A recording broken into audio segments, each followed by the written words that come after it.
বিসমিল্লাহির রহমানির রহিম। সুপ্রিয় শিক্ষার্থীবৃন্দ, হালিবুন্নেসা স্বপ্নের অনলাইন স্কুলের পক্ষ থেকে তোমাদেরকে জানাচ্ছি স্বাগতম। আশা করি তোমরা ভালো আছো। নিশ্চয়ই আমিও আল্লাহর অশেষ কৃপায় ভালো আছি। তো আমি আসলে গত ক্লাসে তোমাদেরকে যে ক্লাসটি নিয়েছিলাম সেটি বাংলা সাহিত্য দশম শ্রেণী কবিতা অংশ থেকে তোমাদেরকে পড়িয়েছিলাম। সেটা কবিতাটার নাম ছিল বঙ্গবাণী, লিখেছিলেন আব্দুল হাকিম। তো এই কবিতাটি আমি তোমাদেরকে মোটামুটি আবৃত্তি করেও শুনেছি, এবং এই আব্দুল হাকিম যিনি কবি, তিনি তার যে পরিচয় পুরোটুকুই তোমাদেরকে বলেছি, তারপরও সামান্য একটু মনে করে দিচ্ছি আবার সেটা হলো আব্দুল হাকিম 1620 খ্রিস্টাব্দে জন্মগ্রহণ করেছিলেন সন্দ্বীপে, আর তিনি মৃত্যুবরণ করেছিলেন 1690 খ্রিস্টাব্দে। এটুকু শুধু বলছি, আমি আর এর বেশি কিছু বলতে যাচ্ছি না। তার অনেকগুলো লেখা রয়েছে বাংলা সাহিত্যের উপরে, তোমরা জানো। সেটা হলো যে ইউসুফ জুলেখা, এটা ওনার লেখা, এরকম অনেকগুলো বই লেখা হয়েছে তার। তো যাই হোক, পুনরাবৃত্তি না করে আজকের যে ক্লাসের সময়টুকু, এইটুকু আমি আজকের ক্লাসের উপরেই শেষ করব। এটাই আমার মানে আজকের ইচ্ছা বা পরিকল্পনা, এরকম কিছু। তো যাই হোক, বঙ্গবাণী কবিতাটি কবি কেন লিখেছিলেন আব্দুল হাকিম, সেই প্রসঙ্গে তোমাদেরকে আমি আগেও বলেছি। তারপর একটু বলছি, এটার কারণ হলো যে কবির এত বেশি বাংলা ভাষার প্রতি অনুরাগ ছিল, এত বেশি প্রেম ভালোবাসা ছিল এই বাংলা ভাষার প্রতি। সেই প্রেম এবং অনুরাগের কারণে কিন্তু তিনি কি করেছিলেন, এই বঙ্গবাণী কবিতাটি রচনা করেছিলেন। কারণ হলো তার এতটুকু বিশ্বাস ছিল যে ভবিষ্যৎ প্রজন্ম যদি এই বাংলা ভাষার প্রতি অনুপ্রাণিত হয়, বাংলা ভাষার প্রতি যদি তাদের কোনো কি হয় অনুপ্রেরণা বা অনুরাগ সৃষ্টি করতে হয়, তাহলে তার এই কবিতা পড়ে অনেকটা হয়তো কাজে লাগবে। সে বিশ্বাস থেকে তিনি এই কবিতাটি লিখেছিলেন। আর আমরা জানি যে এই বঙ্গবাণী কবিতা যখন লিখেছিলেন সেটা ছিল 17 শতক। 17 শতকে বাংলা ভাষার প্রতি এতটা অনুপ্রেরণা, এতটা প্রেম, এতটা অনুরাগ হয়তো বা অন্য কোনো কবি বা লেখকদের সেই সময় ছিল কিনা আমি সন্দিহান। তো যাই হোক, তিনি সেই সময় যখন এই কবিতাটি রচনা করেছিলেন, তখন তিনি দেখলেন যে কিছু কিছু মানে তখনকার সময়ে যারা সনাতন ধর্মী ছিল, তাদের প্রতি তারা যে বাংলা ভাষায় কথা বলতো, তাদের ওই বাংলা ভাষাটাকে অন্যান্যরা সবাই কি করতো, অনেক উপেক্ষা করে অনেক কিছু কথা বলতো এটা হিন্দুর ভাষা, বলতো এটা মানে খারাপ ভাষা, এটাকে খুব খারাপ দৃষ্টিতে তারা দেখতো। আর সেজন্যই কবি অনেকগুলো কথা এই কবিতাতে লিখেছেন এবং বলেছেন, শুধুমাত্র এই বাংলা ভাষার প্রতি অনুরাগ সৃষ্টি করার জন্য। সুপ্রিয় শিক্ষার্থীবৃন্দ, গত ক্লাসে আমি তোমাদেরকে জ্ঞানমূলক কি ধরনের প্রশ্ন হতে পারে এই কবিতা থেকে, সেগুলো তোমাদেরকে আমি বলেছিলাম। আজকে বলেছিলাম তোমাদেরকে অনুধাবনমূলক প্রশ্ন কি ধরনের এই কবিতা থেকে হতে পারে, এবং তারপর হলো প্রয়োগমূলক কি ধরনের প্রশ্ন হতে পারে, এবং উচ্চতর দক্ষতামূলক কি ধরনের প্রশ্ন হতে পারে, সেই নিয়ে আমি তোমাদের সাথে আজকে আলোচনা করব। তো প্রথমে আমি যেটি আলোচনা করছি সেটা হলো যে প্রয়োগমূলক প্রশ্ন অনুধাবনমূলক প্রশ্ন কি কি হতে পারে, এটা একটু তোমরা লিখে নাও। এই কবিতা থেকে অনুধাবনমূলক প্রশ্ন কি কি হতে পারে। অনুধাবনমূলক কি কি প্রশ্ন হতে পারে, এটা একটু তোমরা লিখে নাও। আমি 1 নাম্বার 2 নাম্বার করে তোমাদেরকে লিখে দিচ্ছি। আমি একটু মুছে নেই এটা।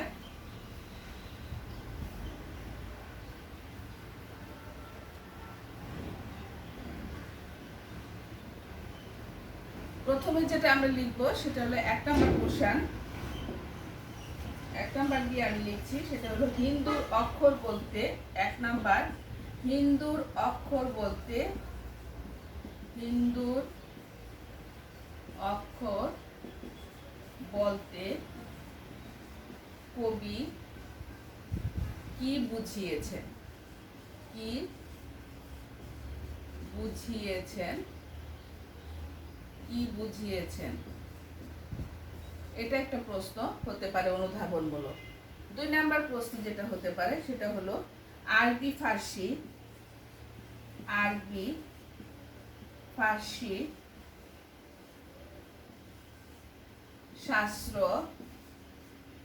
শাস্ত্রে কবির অভিমত কি, কবির অভিমত কি তা ব্যাখ্যা করো, তা ব্যাখ্যা করো। এটা হলো 2 নাম্বার প্রশ্ন। সবাই একটু লিখে নাও। প্রথমটা হলো হিন্দুর অক্ষর বলতে কবি কি বুঝিয়েছেন। 2 নাম্বার হলো আরবি ফার্সি শাস্ত্রে কবির অভিমত কি তা ব্যাখ্যা করো। এই হলো 2টা প্রশ্ন। 3 নাম্বার প্রশ্নটা তোমরা একটু লিখে নাও সবাই।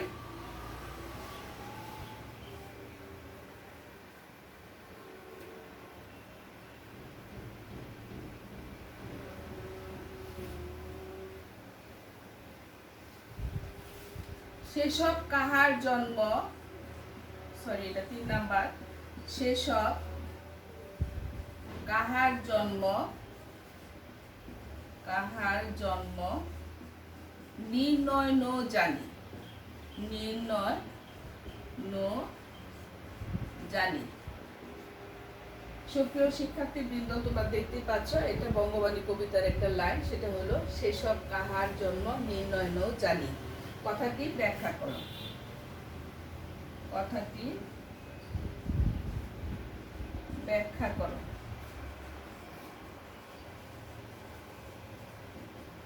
যেহেতু আমি তোমাদেরকে মূল ভাবটি পড়িয়েছি, আমার মনে হয় না এই বিষয়টি বুঝতে তোমাদের সমস্যা হচ্ছে। সেটা হলো সেসব কাহার জন্ম নির্ণয় ন জানি। কবিতাটিতে কবি কখন এই কথা বলেছিলেন? কবি তখনই এই কথাটি বলেছিলেন যে যখন দেখা গেল যে মানে নির্ণয় ন জানি সেসব কাহার জন্ম, মানে যারা এই দেশকে, যারা এই দেশের প্রতি মমত্ববোধ নেই, যারা এই দেশের ভাষার প্রতি কোনো মমত্ববোধ নেই, যারা এই দেশের ভাষাকে উপেক্ষা করে কথা বলে, তাদের জন্মটা কিভাবে হলো, কোথায় হলো, এটা নিয়ে কবি খুব সন্দিহান ছিলেন। আর সেজন্যই তিনি এই কথাটি বলেছিলেন, সেসব কাহার জন্ম নির্ণয় ন জানি। তো এই কথাটি অবশ্যই আমার মনে হয় তোমাদের ব্যাখ্যা করতে সমস্যা হওয়ার কথা না, যেহেতু আমরা মূল ভাবটি অলরেডি জেনেছি, প্রত্যেকটি লাইনের শব্দ আমরা জেনেছি, সেজন্য এটা জানা লেখা তোমাদের পক্ষে অসম্ভব কিছু না। কিন্তু তারপরে কথা হলো, যখন অনুধাবনমূলক প্রশ্ন তুমি লিখতে যাবে তখন অবশ্যই 2টো প্যারা করে লিখবে। প্রথমটুকু একটু জ্ঞানমূলক একটা লাইন লিখবে, দ্বিতীয় প্যারাতে অনুধাবনমূলক প্রশ্নের উত্তরটুকু অবশ্যই লিখবে। তারপর 4 নাম্বার প্রশ্ন লিখো সবাই।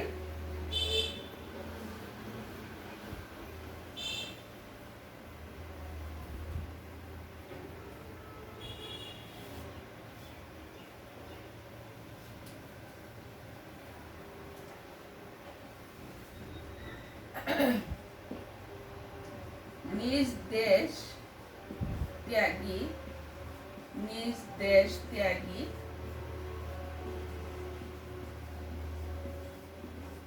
কেন বিদেশ ন যায়, কেন বিদেশ ন যায়। কবিতার লাইনটি তাৎপর্য ব্যাখ্যা করো।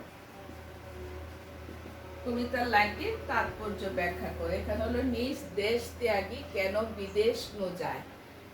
এটা হলো কবিতার, এটাও কবিতার একটা লাইন। এই কথাটি, এই বাক্যটি কবি কখন প্রয়োগ করেছিলেন, কেন প্রয়োগ করেছিলেন?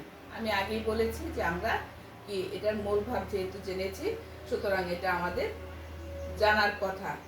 নিজ দেশ ত্যাগী কেন বিদেশ ন যায়, অর্থাৎ নিজ দেশে, আমার নিজের দেশের যে মাতৃভাষা আছে, সেই 1952 সালে কি হয়েছিল, ভাষা আন্দোলনের পরে আমরা কি করেছিলাম, আমাদের বাংলা ভাষাকে পেয়েছি।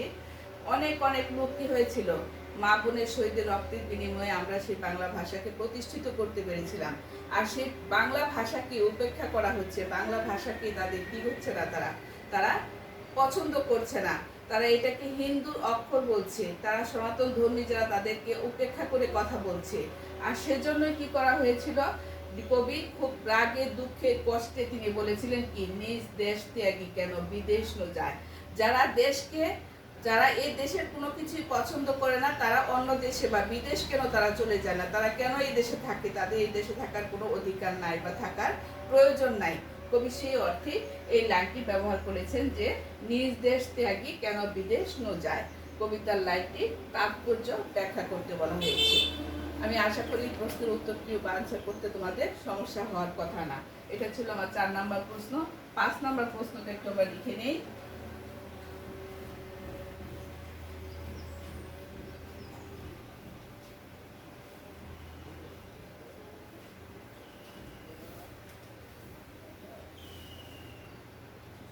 আরবি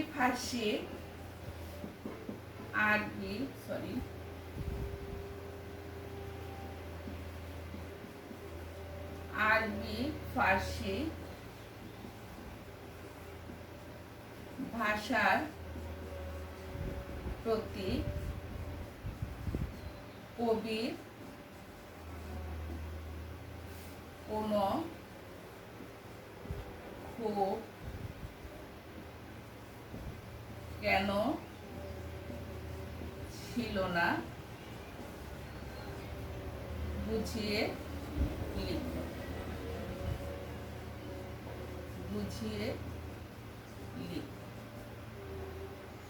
আমরা বলছি যে বঙ্গবাণী কবিতায় কবির অনেক বেশি কি ছিল, মাতৃভাষার প্রতি প্রেম ছিল, অনুরাগ ছিল। কিন্তু তারপর আবার বলা হচ্ছে যে আরবি ফার্সি ভাষার প্রতি কবির কবির কোনো ক্ষোভ কেন ছিল না। কেন ছিল না কবির ক্ষোভ, আমরা এই বিষয়টি জানি। তার কারণ হলো যে আমরা যে মহান সৃষ্টিকর্তাকে ডাকি বা আমাদের নবী রাসূলকে ডাকি বা যেভাবেই বলি না কেন, সেটা সাধারণত তাদের যে গুণগানগুলো লেখা হয়েছে সবই লেখা হয়েছে কি আরবি ফার্সি ভাষাতেই। তো এই যে আরবি ফার্সি ভাষাতে লেখা হয়েছে, তাতে কি এই ভাষায় কি আমরা যদি আরাধনা করি, আমরা যদি প্রার্থনা করি, তাহলে কি মহান আল্লাহ তাআলা মহান সৃষ্টিকর্তা সেটা কি বুঝবেন না? অবশ্যই বুঝবেন। আর সেজন্যই কবি বলেছেন যে আরবি ফার্সি ভাষার প্রতি আমার কোনো ক্ষোভ নেই, কিন্তু যখন আমরা কি আসলে বই পড়তে অনীহা প্রকাশ করি, আমাদের পড়াশোনার প্রতি একটু অনীহা আছে, যদি নিজ ভাষায় হয়, যদি সাবলীল কোনো ভাষায় হয়, যে ভাষায় আমরা মনের ভাব প্রকাশ করতে পারি, সেই ভাষায় যদি কোনো কিছু লেখা হয়, তখন কি হয়, আমাদের সেই মনের ভাবটা প্রকাশ করতে সবচেয়ে বেশি সহজ হয়। আর সেজন্যই তিনি বলেছেন যে আরবি ফার্সি ভাষার প্রতি আমার কোনো ক্ষোভ নেই। তার কারণ হলো এই ভাষাতে তো একটা শব্দ এখানে তোমাদের ব্যবহার করা হয়েছে কবিতায়, যে মানে তা কবি আল্লাহ তাআলা বা সৃষ্টিকর্তাই বলো বা যার কথাই বলো না কেন, সেখানে কি এই ভাষাতেই তাদের সিফত করা হয়েছে। সিফত বলতে হলো গুণের কথা বলা হয়েছে, গুণের কথা উল্লেখ হলো সেই ভাষাতেই করা হয়েছে, কিন্তু বাংলা ভাষাতে করা হয়নি। যদি বাংলা ভাষাতে করা হতো তাহলে হয়তো মনের ভাবটা আমরা আরো বেশি ভালো করে প্রকাশ করতে পারতাম। আর একজনের সাথে আরেকজনের যখন আমরা মনের ভাব প্রকাশ করতে যাই, তখন যে যে ভাষায় আছে, অর্থাৎ যার মাতৃভাষা যেটা, সেই মাতৃভাষায় যদি প্রকাশ করে, তাহলে প্রকৃত প্রকাশ ভঙ্গি সেখানে কি হয়, পরিব্যাপ্ত হয়।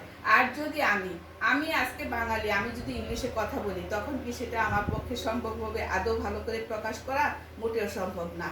আমি যদি বাঙালি, আমি যদি ফার্সি ভাষায় কথা বলতে চাই, তখন কি ফার্সি ভাষায় আমি অনর্গল কথা বলতে পারবো? নিশ্চয়ই না।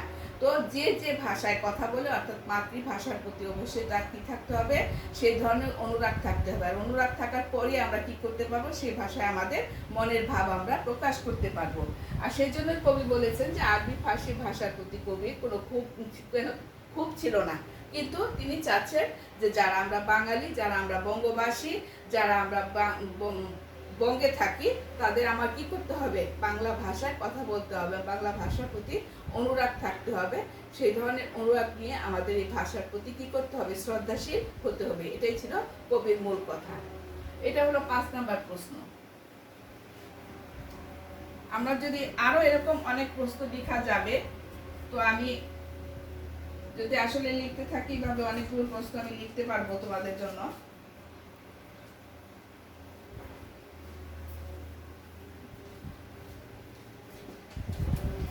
আমি আরো কয়েকটা প্রশ্ন লিখছি তোমাদের জন্য। 6 নাম্বার, বাংলাকে কেন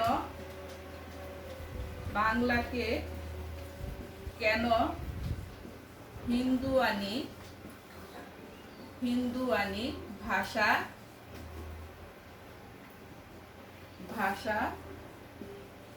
বলা হয়েছে? বাংলাকে কেন হিন্দুয়ানি ভাষা বলা হয়েছে? এখন এখানে কথা হলো আমি তোমাদেরকে একই প্রশ্নের উত্তর একই রকম, কিন্তু প্রশ্নটা হয়তো ভিন্ন ধরনের একটু হতে পারে। সেটা হলো যে বাংলাকে কেন হিন্দুয়ানি ভাষা বলা হয়েছে। আমি তোমাদেরকে আগেই বলেছি যে সেই 17 শতকে সবচেয়ে বেশি ছিল যারা সনাতন ধর্মী তারা, এবং এই সনাতন ধর্মী যারা ছিল তারা কি করত, এই বাংলা ভাষায় কথা বলতো। আর এই বাংলা ভাষায় এই সনাতন ধর্মীরা কথা বলতো বলে সেটাকে হিন্দুর অক্ষর বলে আখ্যায়িত করেছিল, কবি আখ্যায়িত করেছেন। আর কবি হিন্দুর অক্ষর আখ্যায়িত করেছেন এই কারণ হলো যারা ছিল তারা কি করত, অন্যান্য যারা ছিল হিন্দু সনাতন ধর্মী ছাড়া বাকিরা সবাই এটাকে হিন্দুর অক্ষর বলতো, আর সেজন্য কবিও এটাকে সেভাবে আখ্যায়িত করেছেন। বাংলাকে কেন হিন্দুয়ানি ভাষা বলা হয়েছে, এই কথাটি এই জন্যই বলা হয়েছে যেহেতু সনাতন ধর্মীরা বাংলায় শুধু কথা বলতো, অন্যান্যরা তারা কি করতো, আরবি ফার্সি ভাষায় কথা বলতো, সেজন্যই বাংলাকে হিন্দুয়ানি ভাষায় আখ্যায়িত করা হয়েছে। আমি আশা করি যারা তোমরা এই মূল ভাবটা কবিতার মোটামুটি বুঝে গেছো, তাদের কোনো প্রশ্নের আনসার করতে, অনুধাবনমূলক কোনো প্রশ্নের আনসার করতে সমস্যা হওয়ার কথা না। তো এটা মোটামুটি হয়ে গেল আমাদের অনুধাবনমূলক প্রশ্নের একটা ধারণা।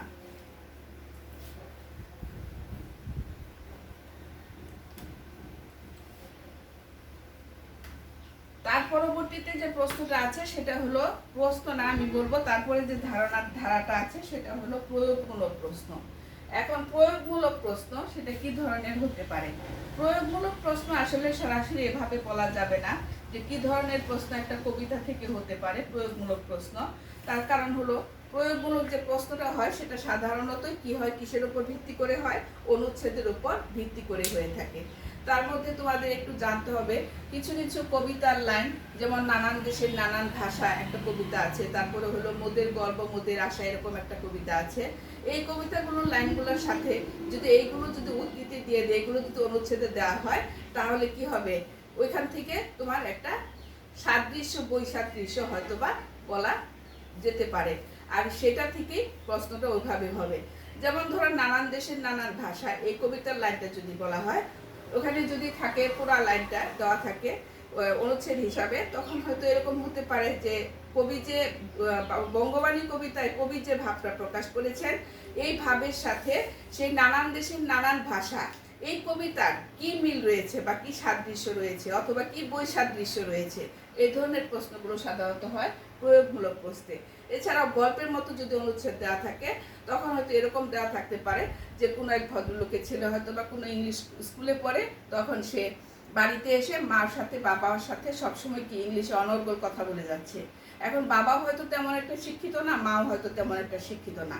এখানে মার সাথে যখন সর্বক্ষণ ইংলিশে কথা বলে যাবে ছেলে, তখন মা কি অনেকটা কি লাগবে, বিবেকে লাগবে, অনেক কষ্ট পাবে মাঝে মাঝে, কারণ সে তো সব কথা বুঝছে না। তখন মা হয়তো তার ছেলেকে বলতে পারে যে বাবা তোমার সাথে কথা বলে আমি আমার মনের ভাব সেভাবে প্রকাশ করতে পারছি না, এরকম হতে পারে অনুচ্ছেদ কি। তো এইগুলো থেকে এখানে এই যে অনুচ্ছেদের সাথে এখন বঙ্গবাণী কবিতা কি ধরনের মিল রয়েছে, কি ধরনের সাদৃশ্য রয়েছে, কি ধরনের বৈসাদৃশ্য রয়েছে, আর কেন বা এত গরমিল, কেন বা এত অমিল, এই যে কথাগুলো, এই ধরনের যে প্রশ্নগুলো, সেগুলো সাধারণত হয়ে থাকে প্রয়োগমূলক প্রশ্ন। তো আমরা জ্ঞানমূলক প্রশ্ন সম্পর্কে ধারণা নিলাম, এখানে অনুধাবনমূলক প্রশ্ন কি ধরনের হতে পারে সে ধরনের আমরা কিছুটা ধারণা নিলাম। তারপরে এখন হলো প্রয়োগমূলক যে প্রশ্নটা, সেটাও আমরা ধারণা নিলাম। সবশেষে যেটা রয়েছে সেটা হলো উচ্চতর দক্ষতামূলক। প্রয়োগমূলক প্রশ্নে আমি আরেকটু বলে নেই, সেটা হলো প্রয়োগমূলক প্রশ্নের যখন আনসার করবে তোমরা অবশ্যই সেটা 3টা প্যারাতে করবে। প্রথম প্যারায় জ্ঞানমূলক অংশে কিছুটা লিখবে, দ্বিতীয় প্যারা অনুধাবনমূলক 1-2 লাইন লিখবে, তারপর বাকি 5-6 লাইন বা 7-8 লাইন যাই লিখো সেটা লিখতে হবে প্রয়োগমূলক আনসার। 3টা প্যারাতে লিখবে। চতুর্থত যে প্রশ্নটা রয়েছে সেটা তোমাদের থাকবে হলো উচ্চতর দক্ষতামূলক প্রশ্ন। উচ্চতর দক্ষতামূলক।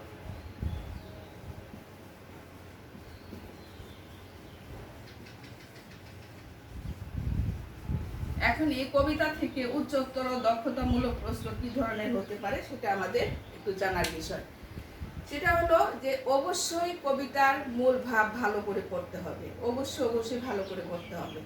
কারণ এই যে উচ্চতর দক্ষতামূলক যে প্রশ্নটি হয় সেটাও কোনো বইয়ের থেকে সরাসরি হয় না, সেটা তোমার কতটুকু দক্ষতা তুমি অর্জন করতে পেরেছ সেটা মানে তুমি এই কবিতাটি পড়ে বলো বা কোনো গল্প পড়ে বলো কতটুকু দক্ষতা তোমার অর্জিত হয়েছে, সেটার জন্য কিন্তু এই দক্ষতামূলক প্রশ্নের আনসারটা তোমাকে করতে হয়। এখানে তোমাকে শিখন ফলটা সম্পর্কে সবার আগে জানতে হবে। কারণ হলো তুমি এই কবিতা পড়ে কি কি শিখেছো সেটা যদি তুমি না জানো, তাহলে উচ্চতর দক্ষতামূলক প্রশ্নের যে শেষ অংশ থাকবে, শেষ যে লাইনটি তোমাকে লিখতে হবে, সেটা তোমার সেই শিখন ফল থেকে আসবে শেষ লাইনটি।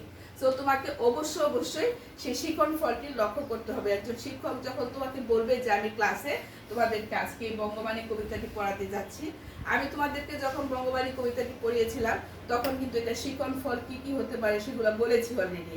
তারপর আমি আবারও বলছি, সেটা হলো এই বঙ্গবাণী কবিতা পড়ার পরে আমাদের কি হবে, কবি পরিচিতি সম্পর্কে আমরা জানতে পারবো। এটা ছিল একটা। 2 নাম্বার কি ছিল, আমরা সেটা জানতে পারবো যে বঙ্গবাণী কবিতা কত শতকে লেখা হয়েছিল এই সম্পর্কে আমরা জানতে পারবো। আমরা আরো জানতে পারবো যে মাতৃভাষার প্রতি কি ধরনের অনুরাগ আমাদের থাকতে হয়, সেই বিষয়টা নিয়েও আমাদের জানতে হবে, বুঝতে হবে। আর মাতৃভাষার প্রতি কারো অনুরাগ সৃষ্টি করতে হলে তাকে কিভাবে করতে হবে সেই বিষয়টিও আমরা জানতে পারবো এই বঙ্গবাণী কবিতা পাঠ শেষে।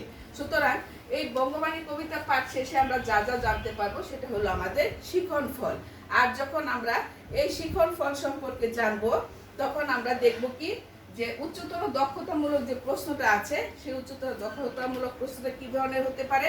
সেটা হতে পারে ধরো কোনো একটা অনুচ্ছেদ, সেই অনুচ্ছেদ থেকে সেই অনুচ্ছেদ থেকে বঙ্গবাণী কবিতা কি ধরনের মিল এটা একটু থাকবে, কি ধরনের অমিল সেটাও থাকবে, এবং তুমি এই বঙ্গবাণী কবিতা পড়ে কি ধরনের কতটুকু তুমি শিখতে পেরেছ এবং তোমার যে নিজস্ব অভিমত সেটা প্রকাশ করার মতো এই ধরনের যে প্রশ্নগুলো থাকবে, সেটাই হলো উচ্চতর দক্ষতামূলক প্রশ্ন।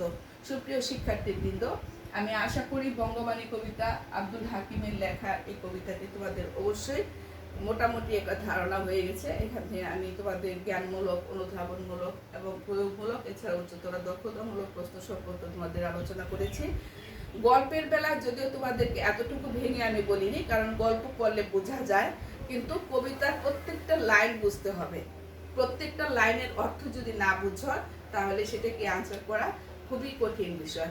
আর সেই মূল ভাবটা পড়লেও শুধু কিন্তু সবগুলা লাইনে আনসার করা যায় না। যেমন এই কবিতার প্রথম লাইন কি এবং শেষ লাইন কি, এটাও তোমাকে শিখতে হবে।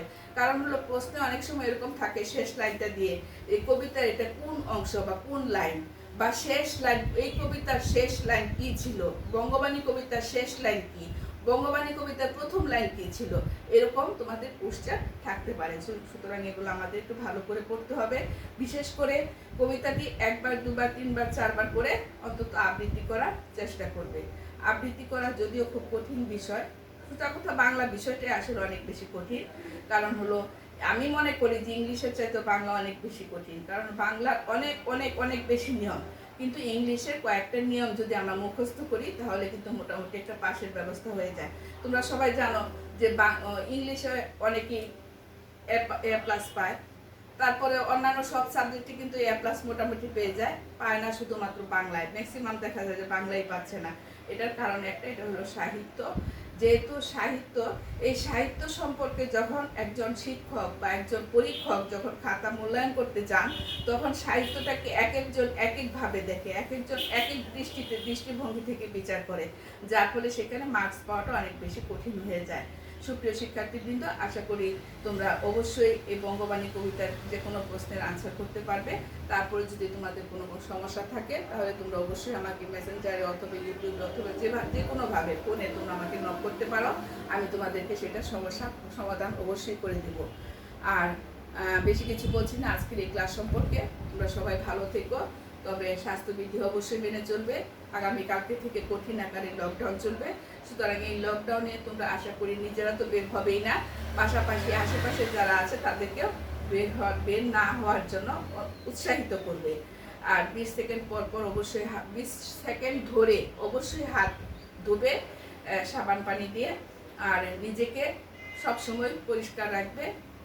সব কিছু মানে প্রিয়জনদের নিয়ে সবসময় কি থাকবে, দূরত্ব বজায় থাকবে। এটাই হলো আমার তোমাদের কাছে শেষ কথা। তোমরা অনেক অনেক ভালো থেকো, আমার জন্য দোয়া করো, আমিও তোমাদের জন্য দোয়া করি। আল্লাহ যেন তোমাদেরকে ভালো রাখেন, সুস্থ রাখেন, নিরাপদে রাখেন। ধন্যবাদ সবাইকে। আসসালামু আলাইকুম।